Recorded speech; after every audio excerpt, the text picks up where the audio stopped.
তোমরা কি জানো রোহিঙ্গা ক্যাম্পে রাতে পুরো একটা তাঁবু মানুষ সহ হাওয়ায় মিলিয়ে যায়? আমি সাংবাদিক হিসেবে বহুবার ক্যাম্পে গেছি, কিন্তু হাটখোলা সেকশন 9-এ যে রহস্য শুনলাম প্রথমে বিশ্বাসই করিনি। রাতে তাঁবু গায়েব হয়ে যায়, শুধু মানুষ না, তাঁবুও থাকে না। এনজিও, পুলিশ কেউ কিছু বলে না, সবাই শুধু ফিসফিস করে, ওদিকটা যেও না।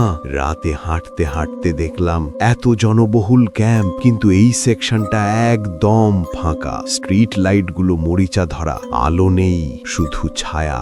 এ যেন ক্যাম্প না, বড় একটা জেলখানা। রফিক নামে এক স্বয়ংসেবক বলল, ভাই ওই তাঁবুর ভেতরে কেউ ঢুকলে আর ফিরে আসে না, সকাল হলে তাঁবু মানুষ কিছুই থাকে না। আমি ভাবলাম পাচারকারীদের কাজ, কিন্তু তাঁবু গায়েব হওয়া একটাও প্রমাণ না। কিন্তু এরপর যে কথা শুনলাম সেটা আমার পুরো সাংবাদিকতার জীবনটাই বদলে দিল।